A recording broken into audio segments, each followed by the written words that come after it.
നമസ്കാരം. National broadcasting news India gulf റൗണ്ടപ്പിലേക്ക് സ്വാഗതം. സൗദി അറേബ്യ പുതിയ AI ഉദ്ദേശ്യ പദ്ധതി ഹ്യൂമെയിൻ പ്രഖ്യാപിച്ചു.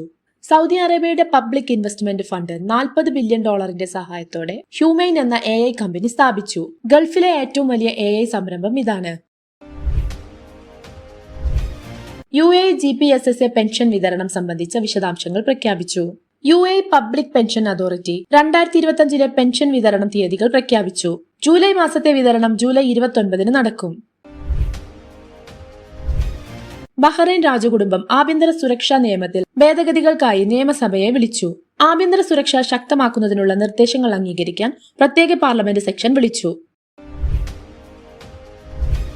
ഖത്തർ 2027 ഏഷ്യൻ കപ്പിന് മുൻപ് 4ാമത്തെ സ്റ്റേഡിയം ഉദ്ഘാടനത്തിന് ഒരുങ്ങുന്നു.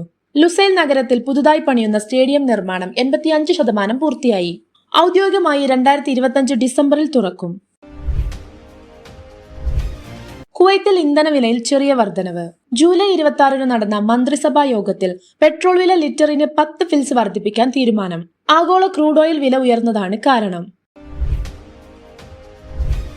ഒമാനിൽ മൊബൈൽ ടവറുകൾക്കായുള്ള പുതിയ സുരക്ഷാ നിയമങ്ങൾ.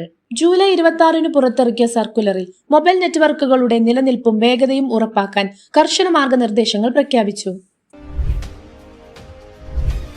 അബുദാബിയിൽ പ്രധാന ടൂറിസം ഇടങ്ങൾക്കും ക്ലൈമറ്റ് ഷെൽട്ടറുകൾ സ്ഥാപിക്കും. ഉയർന്ന ചൂട് മൂലം കസ്റ്റമറുകളുടെ ബുദ്ധിമുട്ടുകൾ തടയാൻ ടൂറിസം സ്ഥലങ്ങളിൽ ഷെൽട്ടറുകൾ സ്ഥാപിക്കാൻ ടൂറിസം വകുപ്പിന്റെ പുതിയ പദ്ധതി. ഖത്തറിൽ വേനൽക്കാല പ്രവാസി ഫുട്ബോൾ ടൂർണമെന്റിന് തുടക്കമായി.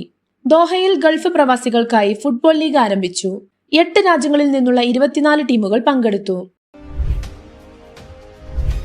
ബഹ്റൈനിൽ ദേശീയ പാസ്പോർട്ട് ആപ്ലിക്കേഷൻ നടപടികൾ അവസാന ഘട്ടത്തിൽ. പൗരന്മാർക്ക് മൊബൈലിലൂടെ പാസ്പോർട്ട് അപേക്ഷിക്കാനാകും. ഔദ്യോഗിക ലോഞ്ച് സെപ്റ്റംബറിൽ. ദുബായിൽ പുതിയ നികുതി നയം ജൂലൈ 26 മുതൽ പ്രാബല്യത്തിൽ. ഫ്രീലാൻസർമാരും ചെറിയ ബിസിനസ്സുകളും ഇനി മുതൽ വാർഷിക റവന്യൂ 1 ലക്ഷം ദിർഹം കടക്കുമ്പോൾ 9% കോർപ്പറേറ്റ് ടാക്സ് അടയ്ക്കേണ്ടി വരും. കുവൈത്തിൽ പ്രവാസി തൊഴിലാളികൾക്കായുള്ള മെഡിക്കൽ പരിശോധന ഡിജിറ്റലാക്കി. ആശുപത്രികളിലെ ക്യൂ ഒഴിവാക്കാൻ പുതിയ മെഡ്ചെക്ക് സംവിധാനം നിലവിൽ. സൗദിയിൽ റിയാദ് മെട്രോ 2ാം ഘട്ടം നടത്തിപ്പിന് ആഗസ്റ്റ് 15 പദ്ധതി ആരംഭം. 120 കിലോമീറ്റർ ദൈർഘ്യമുള്ള പദ്ധതി ജൂലൈ 26 ഔദ്യോഗികമായി അംഗീകരിച്ചു.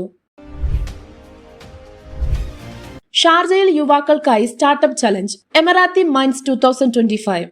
നവീകരണമുള്ള സംരംഭങ്ങൾക്ക് 1 ദിർഹം ക്യാപിറ്റൽ മുതൽ മാർഗനിർദ്ദേശം, ഇൻക്യുബേഷൻ തുടങ്ങിയ പദ്ധതികൾ പ്രഖ്യാപിച്ചു. കൂടുതൽ വാർത്തകൾക്കായി നാഷണൽ ബ്രോഡ്കാസ്റ്റിംഗ് ന്യൂസ് ഇന്ത്യ.